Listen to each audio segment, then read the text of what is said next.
Hala ka, Jepoy, ano na naman ginawa mo? Ano kasi, kanina nakita ko yung cellphone ni Joanna nakakalat-kalat sa classroom namin. Kanina to cellphone? Kay Joanna cellphone yan. Tago natin, tara. Oh, ikaw na lang. Yoko. O sige, basta huwag yung sasabihin na nasa akin ha. Sige. O ba't mo kasi tinago? Wala, trip ko lang.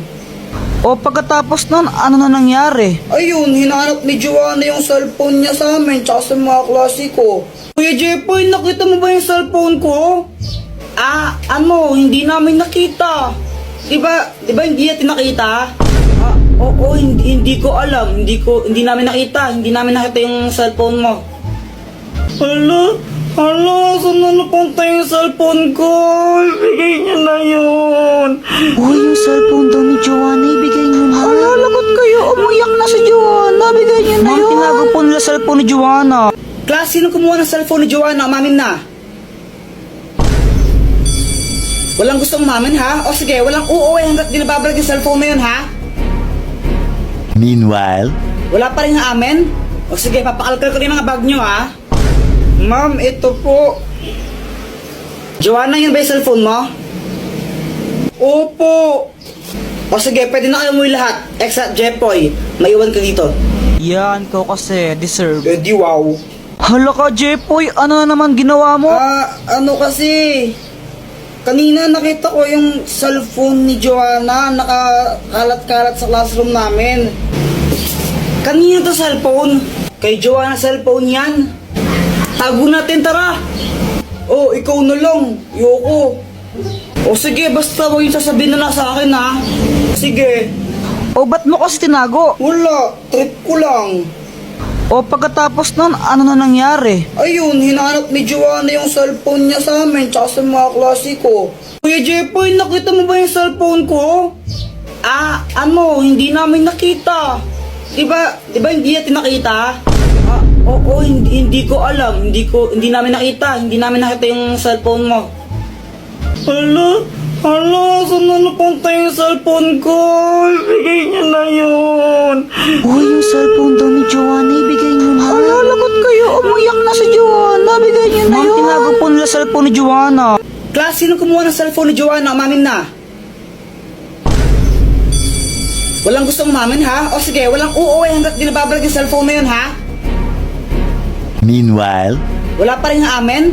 O sige, papakalkal ko rin mga bag nyo, ha? Ma'am, ito po. Joanna, yun ba yung cellphone mo? Opo. O sige, pwede na kayo umuwi lahat. Except Jepoy, maiwan ka dito. Yan, ko kasi deserve. Di wow.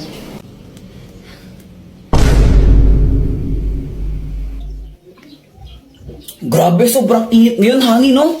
Honey, bawal-bawalan mo nga si Jepoy sa panonood yan ng Encantadia. Ha? Okay naman yung Encantadia, hindi naman yun bastos or malaswa na palabas. Oo, pero ano kasi O bakit mo binabawal na panoorin yan? Gusto niyo yun Pero kasi yan na naman tayo Ano nga kasi? Kapag gusto ng bata, binabawal mo kaya lumalayo yung loob ng bata sa atin Makinig ka muna! Wala nang ginawa si Jepoy buong araw kung di manood ng Encantadia. Papabayaan niya yung pag-aaral niya, yung mga assignment niya, hindi niya na ginagawa. Nanonood lang siya ng Encantadia buong araw. Ganun ba? Ba't di mo sinabi agad? Kaya nga pagsabihan mo ngayon na kung di tatamaan ka sa akin. O sige, ito na. Babawalan ko na. Sige pa.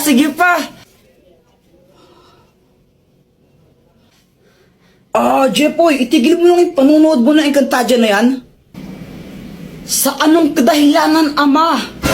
Napag-usapan namin ang nanay mo nang papabayaan mo na yung pag-aaral mo sa kakapanood yan. Na-addict ka na masyado kaya tigil mo na yan. Ashtadi, yung mga pinagsasabi mo ha? Isa kang pasneya, ama. Napastangan ka. Oh! Kamusta? Ano nangyari? Ayun, pinatulog ko muna. Guys, ikade-depress ko na yata to. Grabe na. Ano bang nangyari, Jepoy? Kanina kasi nag-ML lang ako. Tapos, grabe ang init. Jepoy! Pa! Bili ka ng soft drinks, tigisa tayo. Sige pa, sige. Siyempre, sabi ni Mama, tigisa kami, kaya ginanahan talaga ako. Iiwan ko yung pag-ML ko para bumili lang ng soft drinks. Tapos yung pagbalik ko sa bahay, ganito nangyari. Ma, ito na yung soft drinks mo.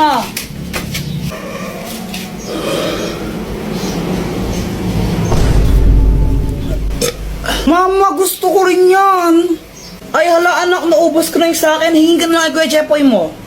Oh, bumili ka ng sayo. Ew, gusto ko buo. Psst, Jepoy, bigay mo na lang sa kapatid mo yan. Ayoko. Ibigay mo na nga lang sa kapatid mo yan. Yoko. Mama. Ano ba, di ka ba nakakaintindi? Gusto mo nga pasimpa kita? Ikaw yung kuya, dapat ikaw yung umiintindi sa kapatid mo. Ayoko. Kayong bumili nito sa labas, ang init-init mo, tapos ginigay ko lang sa kanya, ayoko. Bigay mo na yun, papaluin tayo kita, tingnan mo. Next time na lang ikaw. Kailan ba next time na yan? Next life. O, diba? Ako yung napagod, tapos iba yung nakinabang. Deserve. Visit ka? Sige, tol, ako nang bahala. Ma. Oh. Tapos na ako maghugas ng pinggan. Okay.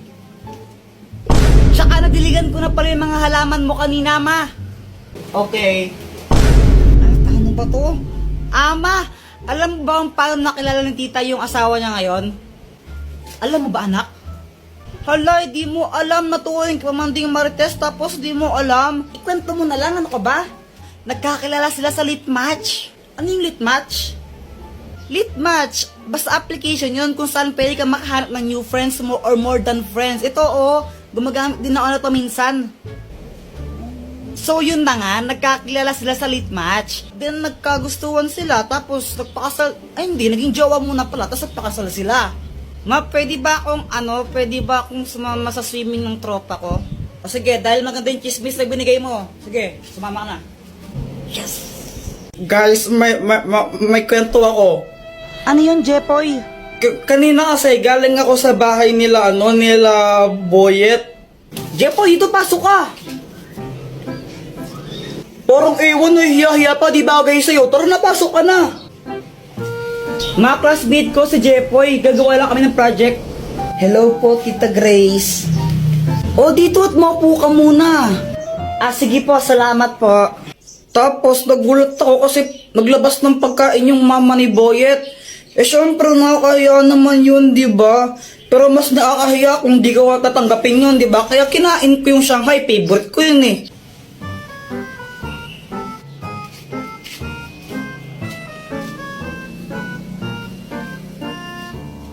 A few moments later.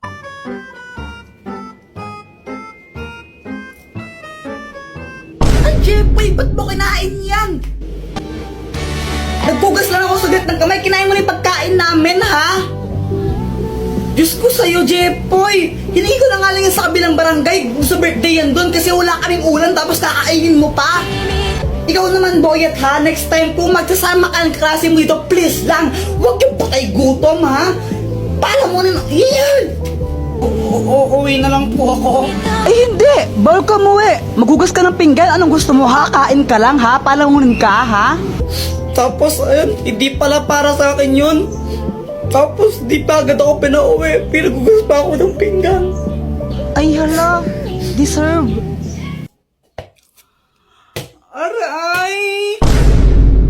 Ano bang ginagawa mo dyan? Tara na, pumasok ka na, huwag ka nang mahiya.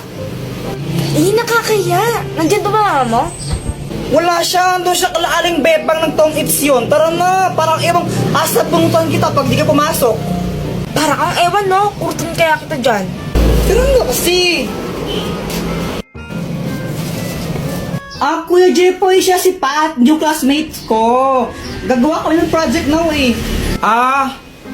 Siya nga pala, Joanna, sabi ni mamay ko dumugugas sa mga plato, ha? Whatever. Sige, pag di mo yun hugasan mo, sapakin talaga kita.